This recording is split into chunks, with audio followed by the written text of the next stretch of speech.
All right. The board meeting after the executive session and the audit committee, we will start at 1.3, the Pledge of Allegiance. There's a flag of and I pledge allegiance to the flag of the United States of America and to the republic for which it stands, one nation, under God, indivisible, liberty and justice for all. As a roll call, we have one trustee who's unable to be with us today, Barbara Owens. Otherwise, we have all trustees present, as well as our student board member, and we have someone in the audience who will be joining us. July. Jeffrey Russo will be taking Paige's seat as she passes the baton.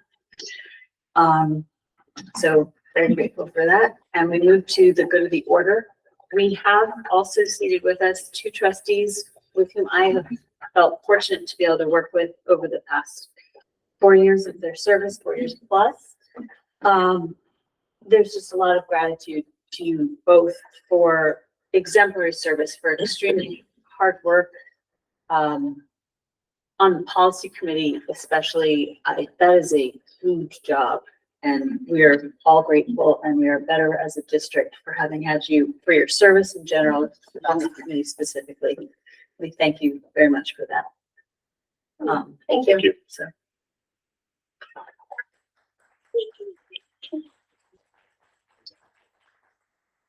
I have two more shout outs. One is to two students. I don't know if you're going to mention this, but two students are going to the New Balance Nationals, I noticed. Were you going to say this? I was going to mention the track. Okay. I was just going to shout out to Avery Grant and Shayla Kingman. I'm sorry. Shayla, like, but I'm going to let that. And a huge mention of gratitude as well to the PTA. They sent out an email with basically a summary of how they raise money and then how they use it to support our community. And that pictographic was fantastically helpful to me to visualize it.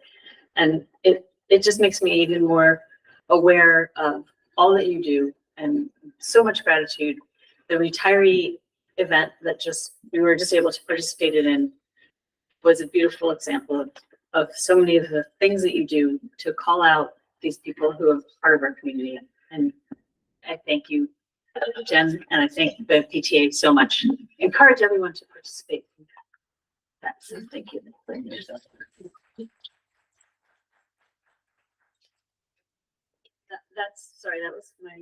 That's what, does that, anyone else miss it? That's the retirees and tenure.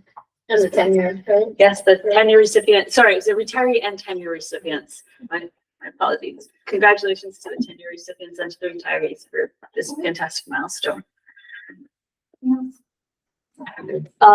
Barbara is not here, but we should acknowledge the fact that the girls lacrosse team in 3 years went to the sectional finals, and that's phenomenal. And so I just want to say that she would be saying that, I think, if she were here. Congratulations to the girls lacrosse team and the boys lacrosse team afterward. Was it some of them? Yeah. So that's something I'm pretending about. Is there anything else on the board?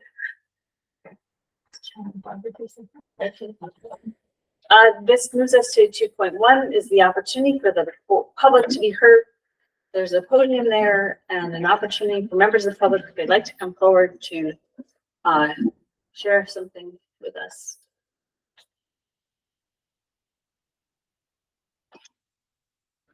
Okay.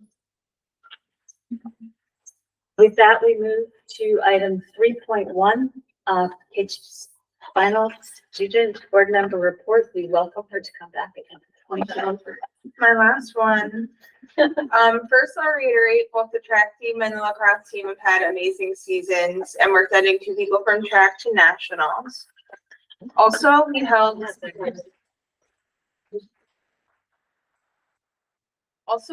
the first community fair in the gym it was pretty awesome. There were people from all over the place here, and different clubs and organizations all had the opportunity to like show off what they've been doing. So I hope we continue that. Also, we had a mini petting zoo here one day, like right out there. Nobody knew it was coming. It was a pleasant surprise. But people from Cornell came, and they had like goats and chickens, and it was just awesome. I think it was a beautiful day out, and it was a nice way to get out of the classroom and outside. And then also we had the senior walkthrough. So the senior class walked through the high school, middle school, and elementary school, and I had the opportunity to like reminisce. And like the kindergartners sang like a song to them. So that was pretty cool. And then lastly, I just wanted to thank everybody. I've had a great time here the past year. It's been an amazing opportunity, and I've really learned a lot from it. And I also wanted to congratulate Joey, and I hope that you enjoy this as much as I did next year. Paige, thank you. You have brought a voice in students. I said this in writing at one point, but I just want to say you brought your own voice, and you've brought a lot to this whole experience. You're the second person to sit in that seat, and between you and Talia, it's just been fantastic, and I've been grateful to have you here. So I think I loved it. Thank you guys for welcoming me. Absolutely.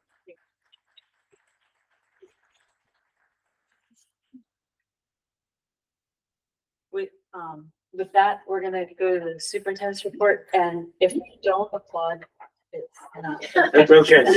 So It's most of first off, I want to thank Paige for everything she's done because it's been fantastic. And if you've gotten to see committee reports or committee events and watch Paige at the committees, she really shines there. So thank you for giving your voice to all that. And also Joey Russo is here tonight. Joey has been picked and will be on the July agenda as our next student board rep. So thank you, Joey. And you have Paige to now mentor you for the next few days to be able to help guide you through it all. I do want to state that Shayla Hyman also is going to states as well as New Balance Nationals. So she is one of our students. So she'll be representing us as a middle school student at state competition. seventh grade. Seventh grader. So that's huge. So I do want to carry that over. Also, our trap team, as you know, we partner with the gun club for skeet shooting. It's called trap. Not everybody understands that.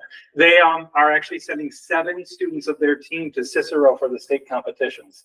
So that's pretty huge. Wow. So we have 7 students competing in the state trap competition, so skeet shooting. So thought that was interesting. I wanted to share that. Just straight shooters. Straight shooter. I like that. That is true.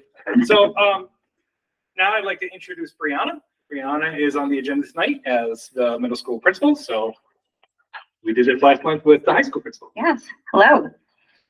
So most of you do know me, but if you don't, my name is Brianna Olson, and I'm honored to be the selected candidate for the middle school position. One of the most common questions that people ask in an interview process is, why do you want to work here? Why do you want this job? And I've reflected on that. As a graduate of Peru Central High School in upstate New York, some of you may know it's way up there. My fondest memories of my K-12 experience were based around community and based around my school district. Peru Central School District is just slightly larger than Voorheesville. The vast majority of the students that I entered kindergarten with, I graduated with. Very similar to what our students experience here. I remember the traditions, whether it be the field days, the spirit days, the Apple Festival, the homecoming events, or school play, very similar to Voorheesville. That feeling of belonging, that sense of a close-knit community, those are the things that I remember. I also remember the dedication of my teachers, specifically Mr. Volres, we still exchange Christmas cards and holiday cards with, who now I know gave up his lunch to teach a few of us students AP government because it just didn't fit in the schedule and we just didn't have a lot of AP classes offered. The feeling that I get when I reminisce about my K-12 experience, my academic career, is how I hope you all feel about the Voorheesville community, because I know I feel it. Not only does this community stand up and cheer in celebration of accomplishments, but they also come together during the hard times as well.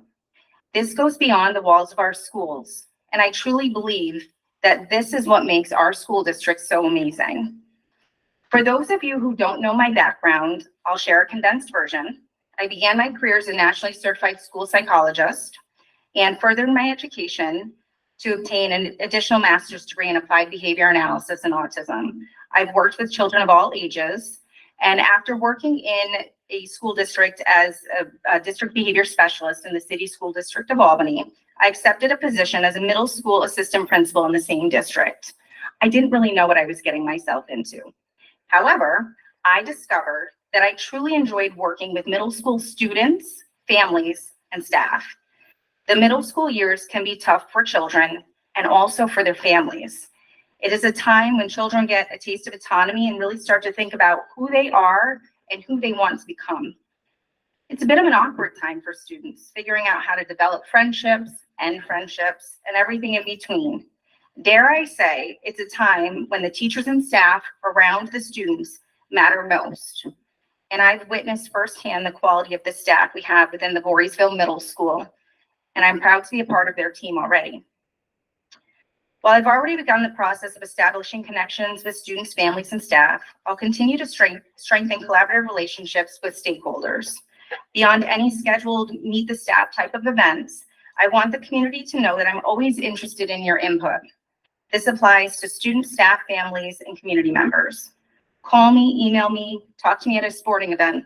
I firmly believe in the importance of a shared decision-making model and plan to embed this framework in planning committees moving forward. In addition to building relationships, strengthening the communication methods and practices we use for students, families, and staff is critical. Understanding that middle school students don't always relay accurate or any information home is not a secret. However, finding streamlined procedures to communicate important information in a way that promotes responsibility is the goal. To begin this process, I will begin collaborating with our new high school principal to develop student and parent handbooks with valuable input from our teachers. Another area of focus is reviewing district and building systems and procedures, and with stakeholder input, developing standard operating procedures. This focus area goes hand in hand with communication. It's important that all stakeholders are aware of the clear academic and behavioral expectations that we have for our students, as well as the support that we put in place to help our students reach those expectations. I'm looking forward to working alongside administration and teacher leaders to develop a multi-tiered systems of support that will ensure that all students have the support that they need to achieve success. I've thoroughly enjoyed my year here as a secondary assistant principal and diversity, equity, and inclusion liaison. One of my favorite highlights was our first ever Blackbird Community Fair, which Paige just referenced. The idea for this event was actually sparked by a comment made by one of our senior students. It all started with, wouldn't it be cool if students could showcase what makes them different, their interests, what makes them unique? Well, we ran with it and had over 30 different groups represented to showcase diversity within our Voorheesville community. The response from stakeholders was overwhelmingly positive, and we already have a save the date out for April 5th of 2025. As I step into the principal role, my passion for celebrating diversity and inclusivity is not left behind. I recognize the importance of social and emotional learning at all levels, but at middle school, this work is even more important. Creating a space where all who enter our doors feel safe, both physically and emotionally, is a top priority. In addition to the current social emotional learning program that is already in place, I will be working to strengthen our programming and support our middle school youth. We will also be providing parents with support and resources to address some of the more challenging discussions that are so very important to have with trusted adults. As I stand here before you, I want you to know that I am fully invested in the well-being of Voorheesville Middle School. We will continue to excel academically and provide our students with the explicit skills and support that they need to grow socially. I want to formally thank Ms. Strauss for her dedication to the middle school. And I hope you know that I value what you have created here over the past 9 years, and I look forward to what I hope will be a long career as the Voorheesville Middle School principal. Thank you.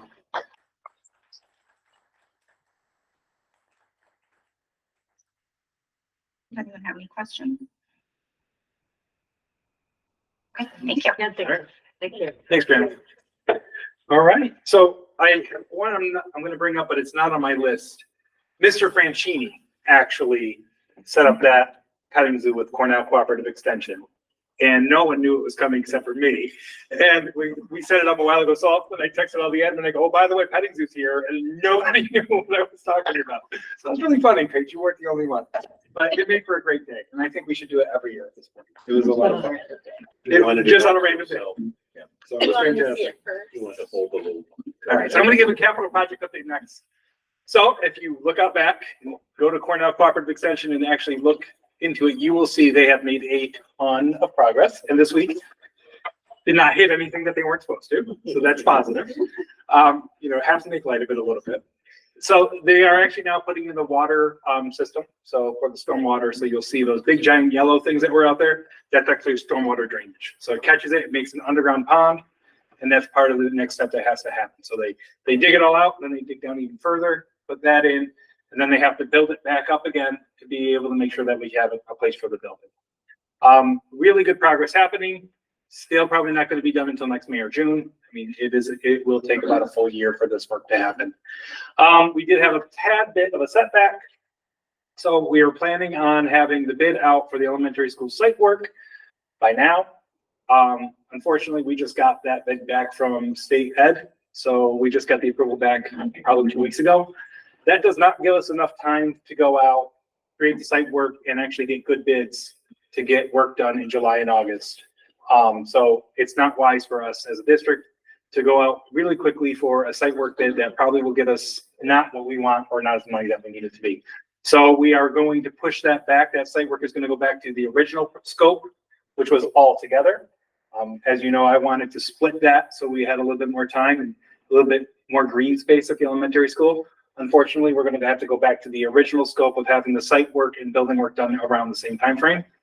The time frame of the submission, we submitted in August and we just got it back 9 months later. That was a little bit further out than we anticipated, out of our control.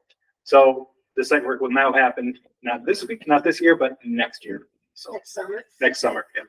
So is that at least good news for Kiwanis? It's good news for Kiwanis, which I told them already. They are aware there's no site work happening. It's also good news for anybody who's going to do any work at the elementary school, such as like the special ed summer school. That's still going to be down at the elementary school. We won't have to move it up here. But unfortunately, we do have to push that back another 10 months, unfortunately. That is, or be regretting the decision that was made. So we got to try to make the wise mistake. So, any questions on the capital project? All right. So all of these kind of go into facilities at this point, but I want to bring them up, and Jim is going to kind of help me with this. So electrical charging stations for cars. As we've talked about at our facilities meeting a while back, we talked about going up for grants. We finally got some movement on that. Jim, why don't you talk about it a little bit? So the company that we are working with right now is called Livingston Energy. And they have proposed putting 4 outlets on 2 charging stations at each campus. And essentially the project at this point would be at the far end of the middle school parking lot and essentially at the far end of the parking lot across Fly Creek from the elementary school. They would handle everything. The total cost of each installation is approximately $45,000, but a significant amount, over $26,000, is covered by grants through NYSERDA or National Grid. So the district local cost would be less than $20,000 for each installation to have 4 outlets at each campus. We plan to have codes for employees to use it so that we can actually promote green energy. And then the public would be able to use them. That's why they're being put in such public areas, so that people can actually use them if they can, but they would have to pay for it. So I did ask a question about not having 4 in each area, and it has to deal with the ability of funding. So Jim, you want to explain that? It's essentially economies of scale. If you're only putting in 1 charging station with 2 outlets, you're still going to have to do all the digging and wiring. It's just, so the cost is going to be significantly more if we do that. We can talk about it more facilities, but any questions? So do we have funds within our current capital plans to cover this? We do, yes. And that's one that we've talked about, I believe it was almost 6 months ago that we mentioned this at facility. So it's taken a little while to get here, but possibly by the summer, we will have those charging stations in for our staff to utilize. I maybe need to buy an EV car. I know, I just got a car that's not EV. All right, so the next one is, we've talked about this a lot. So there's been tons of conversations around lights.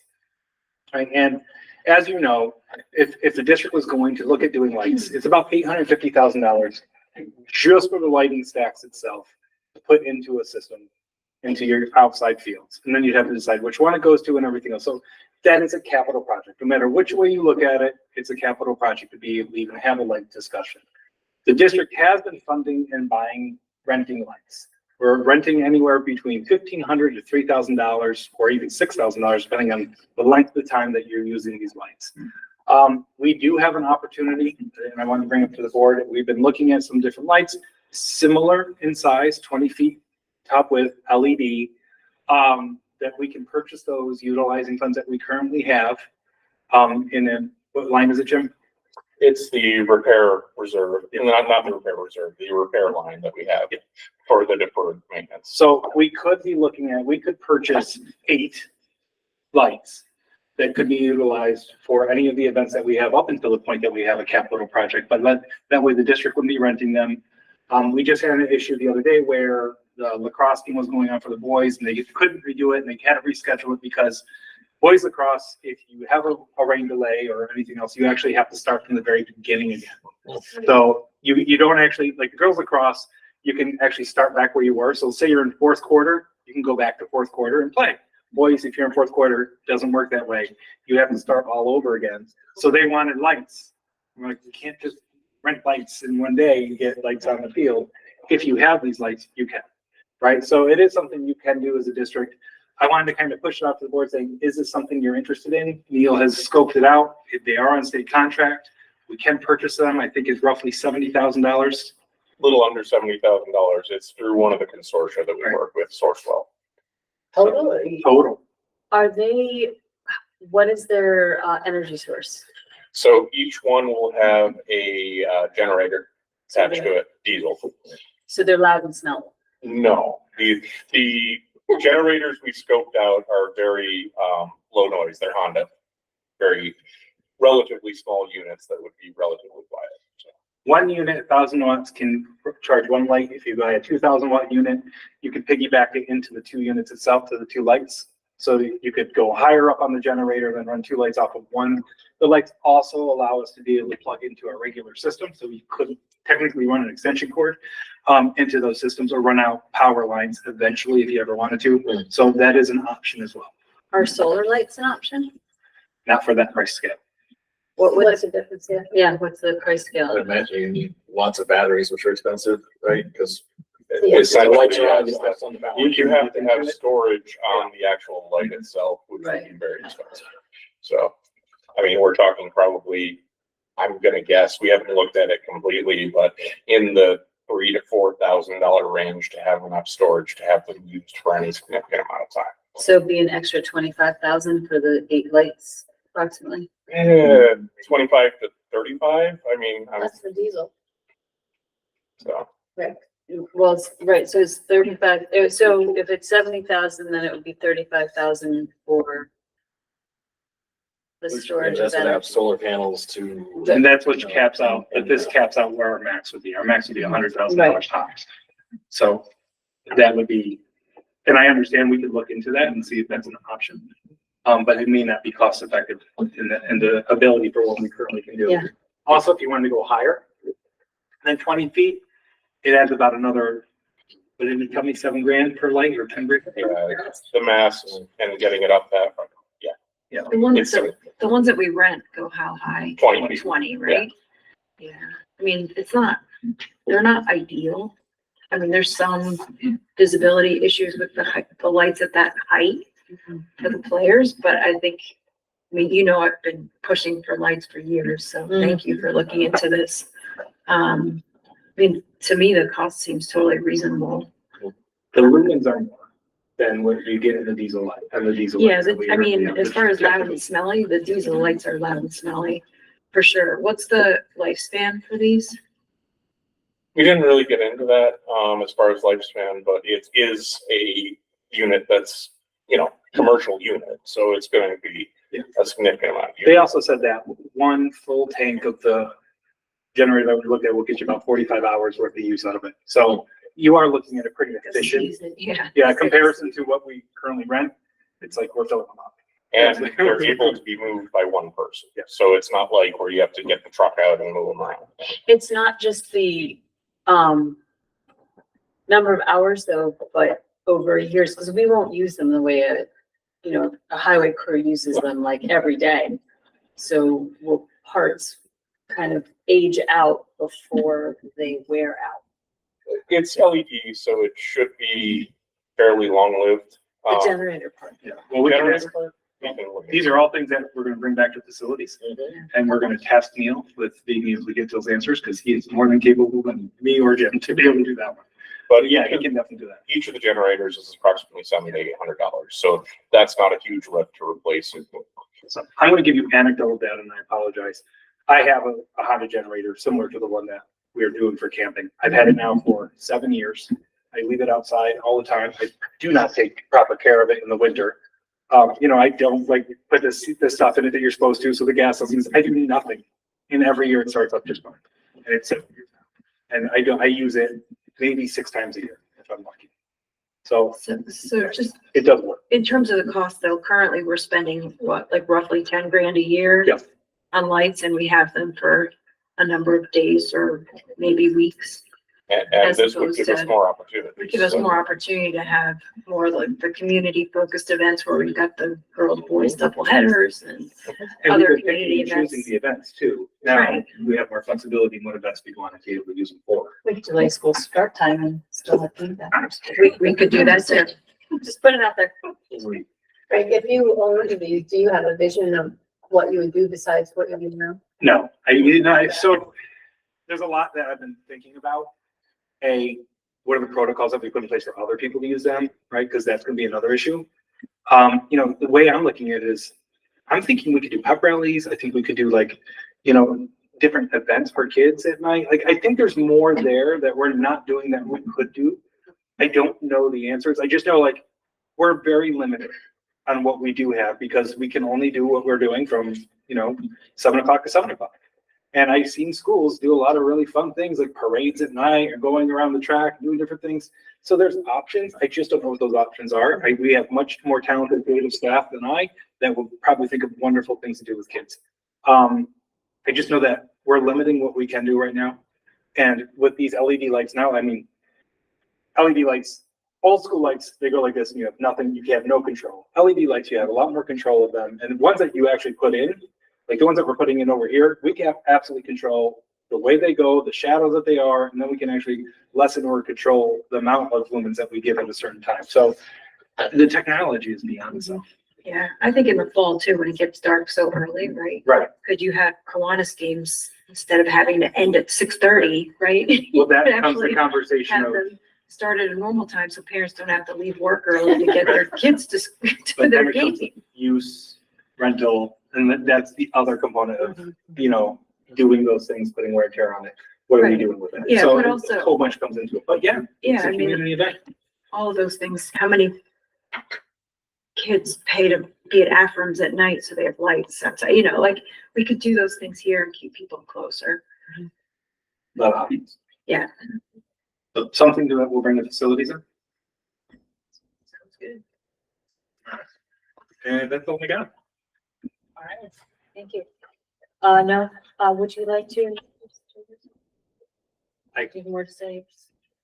I'll introduce Joey. Joey, would you stand up for everybody? This is Joey Russo. Joey is our new student board member.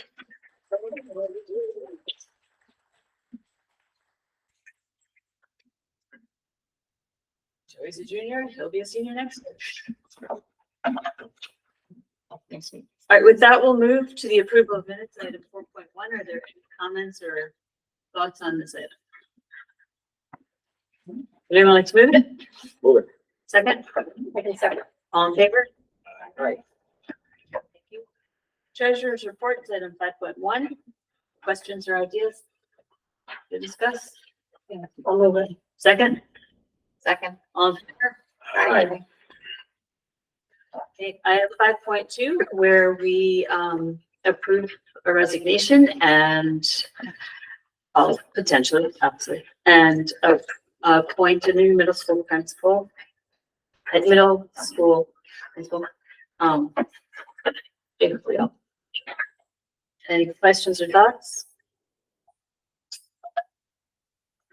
Anyone like to move it? I'll move it. Are we doing just all of them or just 5 point, All at once, all at once? all at once, all of 5.2.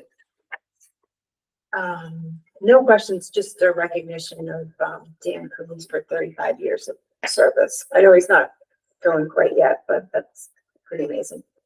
Yes. You moved it, Rob? I was about to, so, yes, I'll second. I will move it. All in favor? Aye, aye. All right.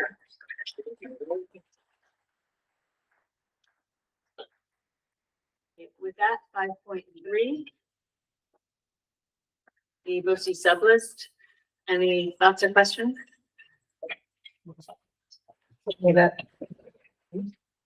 I'll second. I would like to this time say, is anyone who's proposed now, they roll over for 2020? Yeah. Yes, thank you. Okay. And all in favor? Aye. With that, we move to 5.4, which is the July organizational meeting date. We typically have that at 6:45 preceding the board meeting. And are there any questions or thoughts? Move it, anyone? I'll move it. Second, Second. all in favor? Aye. 5.5, management confidential salaries. Questions or thoughts? Moving it, anyone? I'll move it. Second, A second. all in favor? Aye.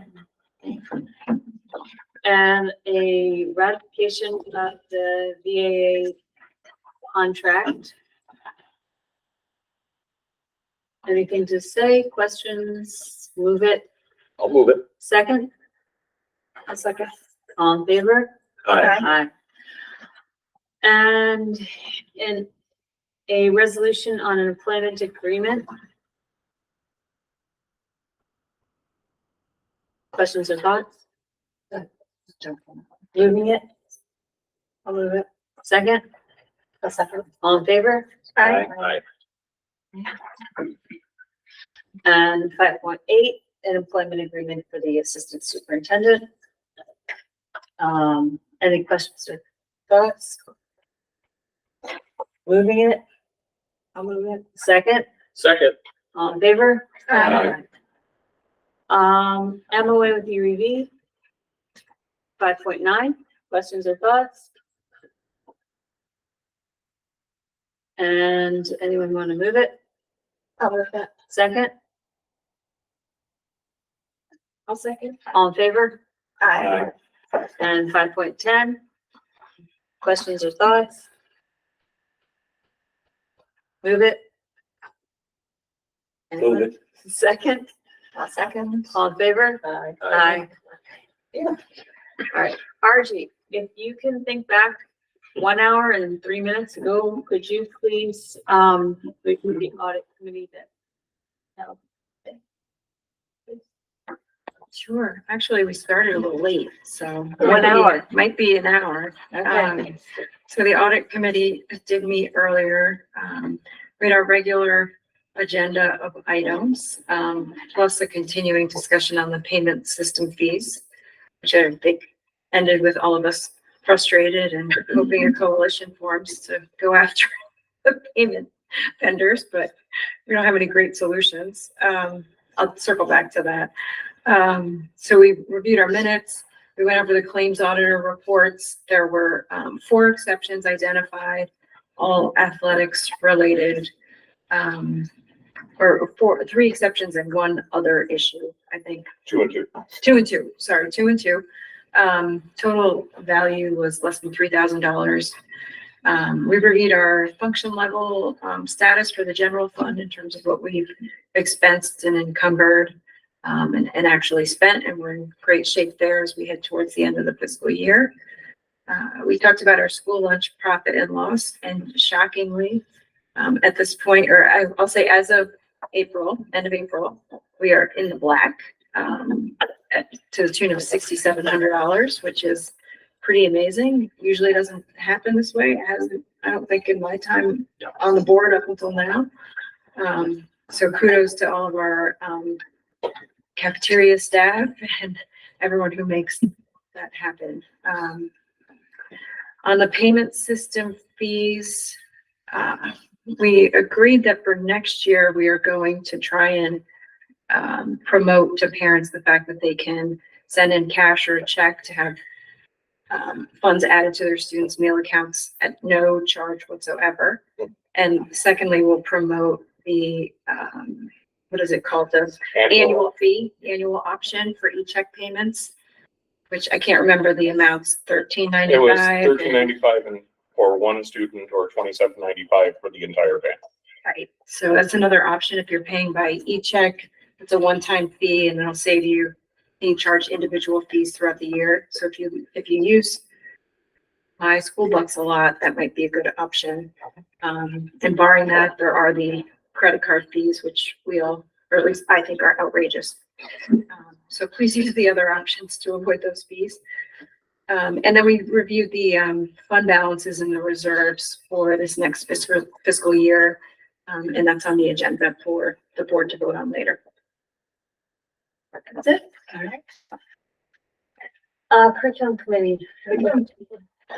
Yes, we last met, just a couple weeks ago on May 21st.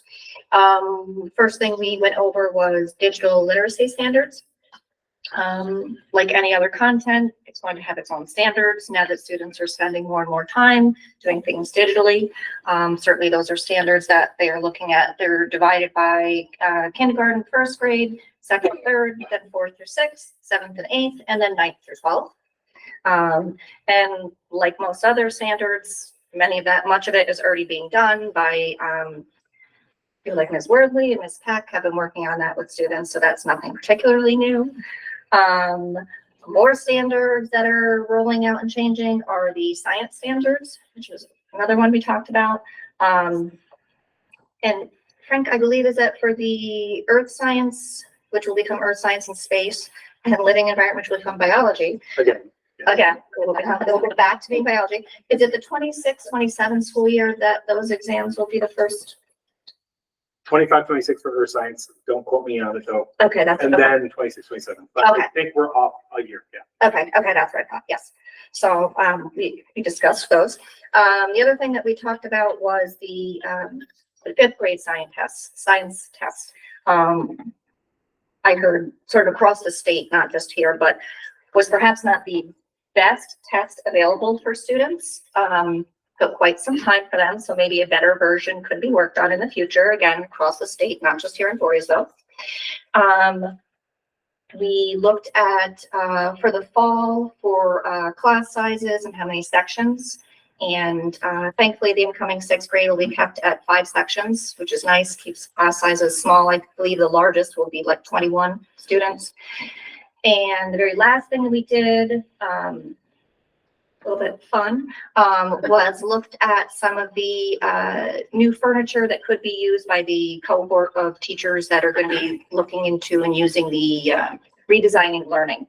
And there are 4 teachers that will be participating this year. And if my notes are correct, it looks like we have an ELA teacher, a science teacher, and 2 social studies teachers. I believe. I have to check my notes. Right? Yes. Yes, right, okay. Well, currently 3, and I'm talking Jim into doing more. So Jim says There's 4. there are other people Jim that were says. there, Yes, but we want to make sure that yes. funding is at 3, and I think we're going to get higher up. Yeah. I was wrong on that, and I want to apologize. The first time that they're going to be administered is 25, June 25. It is 25, okay. I wasn't sure if it's 23. And then the conversation was pushing that out to 20. Yeah, that's, okay, that's what I had the years messed up, yes. Because rushing to roll anything out is never a good idea. And that's all I had, and that was our last meeting for the year. Thank you. Wow, thank you, SciComm committee for your service. With that, we move to facilities. Facilities did not meet. All right, and to policy. We actually did not meet either between meetings. Our last regular board meeting, we were originally scheduled to have a meeting on Wednesday, but that will have to be rescheduled. Paige, I think I tried to email you. Yeah. Okay. So tonight on the agenda, we have the second reads that we had last month as first reads. So we have policy 1222, relationships with booster clubs, 8121.1, and the related reg, which is opioid overdose prevention, 6690, which is audit committee, and 5550, which is student privacy. So those will be all second reads on tonight's agenda. If people have any questions. Particularly, I think the relationships with Booster Club, I can tell that was crafted very carefully for our district, and it is not an easy thing, needle to thread. Right, we tried to make it work for all parties involved, and we have feedback from Joe Sapienza and his team Well, to make sure we didn't impact people we didn't intend to. And we hope to meet sometime in June, and on that agenda, we still have some more student privacy things to talk about, 5,500 student records, 1120 school district records, 8630 computer resource and data management. So those are kind of all grouped together. And 5606 is student voter registration and pre-registration. And we were still in the middle of working on the naming facilities and student and staff memorials. I think there was two other things that we added to the agenda, but I don't. AI. I think I have from the AI policy workshop I went through at NISBA. Okay, Here's another. so stay tuned, everyone, right? for meeting date and an agenda. But hopefully I'll get one last meeting in before letting someone else take over. Relinquishing. Great. So just one note on the booster clubs one. I think our intent was for it to be broader than just athletic clubs. So for other, sort of parent organizations supporting, let's say, music or other types of endeavors, the policy also would cover those. Good for you, thank you. Is there anything else that I missed? All right. With that, we'll move to item 7.1, the approval of the resolution regarding the fund balance, as was discussed during audit. Any discussion needed or wanted, or anyone would like to move it? Move it. Second, Second. all in favor? Aye. Okay. Bond resolution on the purchase of buses. Any discussion? Anyone want to move it? Do we have to sign anything after this for that one? I don't think so. This is just to get the money to pay for the buses that the voters agreed to. Cool. I'll move it then. Second, you get to sign it, would you not? Excellent. It's where the light is. I'm tired. Anyone seconding that? And all in favor? Aye. Okay. All right, the last batch of policies from so far. And 1.222, the booster club for any group supporting the organization. Any questions or thoughts? Moving it? I'll move it. Oh, you can have it. I will move it. Second? I'll be second. All in favor? Aye. Okay. And 8121 and connected, opioid overdose prevention conversation or moving it. I'll move it. Second, I'll second. all in favor? Aye. Audit committee policy. Questions or thoughts or move it? I can move it. Second, Second. all in favor? Aye. Okay, student privacy. See the gentleman as well. Questions or thoughts? I don't have questions or thoughts, but just to point out to people, if you haven't had a chance to read it, it does talk a lot about the surveys that schools utilize and what the rights are of the students and the families and the guardians So if people are interested, that's in this policy. And it was a required policy. Yeah, and it wouldn't surprise me if it's back on an agree, agenda 100%. again next year. I think we all kind of, because it's required, made sure we had in place what we needed to say and what we were comfortable with, but it wouldn't surprise me if this goes back for another look next year. I agree. I think we wrestle a little bit with who can see what information, and if the student wants to take it but doesn't want their parent to see it, what you do with that. It's kind of a complicated topic. For sure. We got the requirement done, and I guess the future boards can take a look. Well, this one with many of them, with Sure. pretty much all of them, thank you guys for tackling this. Huge effort. Would anyone like to move it? I'll move it. Second? Second. All in favor? Aye.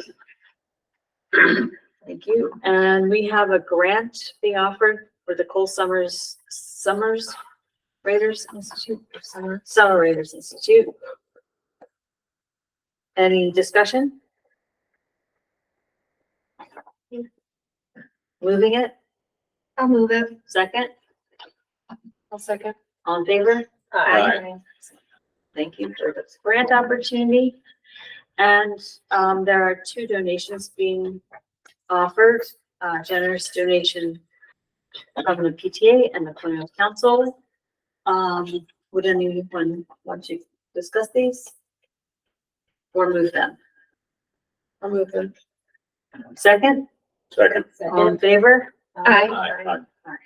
And thank you. Yes, our gratitude to PTA and to the Colonial Council.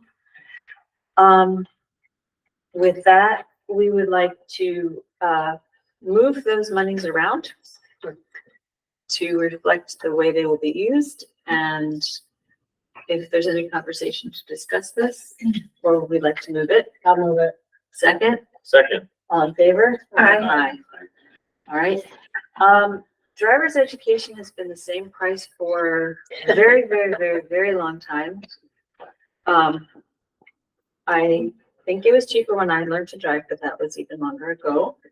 So we have an increase in price that is still much lower than many other places. Many districts are at 400, or Yeah. 425, but it was a large increase for our Yeah, families. it is a significant increase of about 10%, but it's still well below other places. But if there's I'm bringing that forward because of something that we brought up. Is there any conversation other than just how good it is to have educated drivers in the building? Anyone like to move it? I'll move it. Second, I can second. all in favor? Aye. All right, with that, we move to other business. The opportunity for the public to be heard, item 8.1. This is a second opportunity in the meeting, and the podium is available for anyone who'd like to come forward.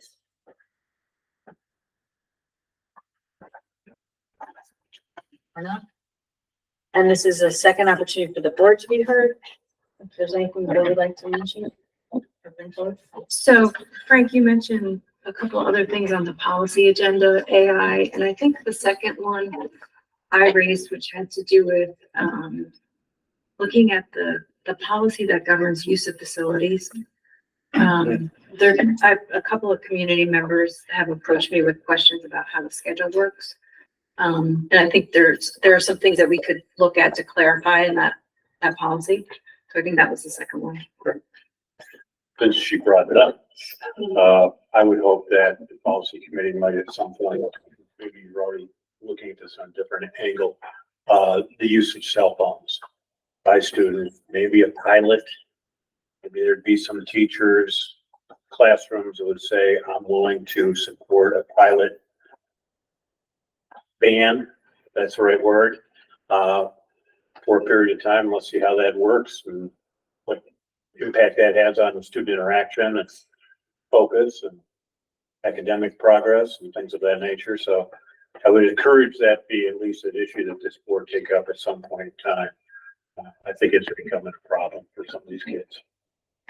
So on that topic, I'll say this briefly came up in one of our meetings, and I said that I would be opposed to it. And after much reflection and conversations with my husband about it, I'm fully willing to admit it was for selfish reasons. Because I'm one of those parents who, if I need to text my child during the day about something, I do it. And that's, like I said, it's selfish. And I do think it's time to take a look at it. I just read about a teacher who resigned his position because he couldn't take it anymore, because he could not get the attention of his students who were obsessed with what's on their phone. I just want to state that this is something that's been talked about a lot over the past couple of months with the district advisory committee, also with the leadership teams. So there's recommendations that they have had that will be coming to me in June, and we'll go over in the code of conduct to be able to work with the new administration and also bring to the board when we're talking about it. So, you know, there is already a ban on cell phones in certain places, but it's the consistency expectation of it. And then also, what is the expectation that we're going to move forward? And what does that look like as we're going? So, but we really want to have a lot of stakeholder involvement in that. So that's why the building leadership is working together to be able to get more input on it. And, you know, we had a very in-depth conversation actually about having cell phone bans, like using the lock boxes itself or having policies that kind of guide that and procedures that guide it. So there's a lot of work to get done on that. So, but it is happening and it is moving forward. Seems like there's varying degrees. It doesn't have to be a lock it in a bag like that, not necessarily. But the new trend is going to, and there was a trend in district administration, which is a national magazine that just came out, is the new trend is lock it away. Right? That's the new thing in education, is that we're going to lock all cell phones and put them away, and they've been seeing positive reasons, but there's other aspects to that as well. What is our current policy? It's a policy that needs a lot of work. Is it a Is there a policy? current- No, there's no It's not a policy. policy. It's a building level procedure. There's inconsistencies within that, inconsistencies in the building level in implementation of it from top down across the board. So it's definitely something that needs to be clarified in the student handbooks and procedures, and also clarified on grade level and grades 6 through 12. And actually in the elementary school, I heard of a student actually texting a parent in the middle of an event for like a fourth grader or something. I don't want to quote, but it's even going to the elementary level now using watches, which blew me away when I heard it, but it is true. So it's becoming an issue. The bags, I can't help but think here's another company that's gonna That's, invest now, people. I have my own feelings of the bags, and Oh my goodness. that's part of that. Yeah. And I feel like we're a small school with expectations that I know that we can work with our communities to be able to better understand it. And it also comes down to training our families. You know, when a child texts you and says, come pick me up, that doesn't mean that you should come pick them up, right? Like, I'm not gonna say that. I know that. A number of times, that's. Yeah, you know, so we also, yeah. Well, but she said that you know. So not only do we have to figure out what we're doing in our buildings and figure out what we're doing in our grade levels, but also we need to train our families a little bit better as well, on how to, you know, successfully use cell phones with our children. So there's a lot of work to be done, but I think we're taking it. Thank you, Tim. One more real quick thing on policy, Jess. We haven't figured out a meeting date, but right now it's supposed to be Wednesday, and that's what it says on the website. I don't know if you can just say a TBD, I don't know, but I don't want people thinking we're meeting. They're sitting there watching to watch Yeah, that. I know. I know how it is. I just want to calm everyone down right now. It's not gonna happen on Wednesday. Can you block out like 4 hours though this time? Rearrange. No, Excellent. Good to set boundaries. With that, thank you for being here, to everyone who's here. And we move to 9.1, dates to remember. We do have an anticipated executive session tomorrow. And our next meeting, we have a reorg meeting at 6:45 on July 8th, and a special board meeting on July 8th. Not special, regular. It's not special, it's just. They're all special. I mean, everything's, if everyone's special, it's a little Incredibles line. We also have a graduation on June 28th, as well as many other end of year events. we'll get a, memo and tell us when, where, and how. Okay. Excellent. 10.1 is adjournment. Any conversation? Would anyone just like to move it? I'll move it. Tim? Second? Second. All in favor? Aye. All right.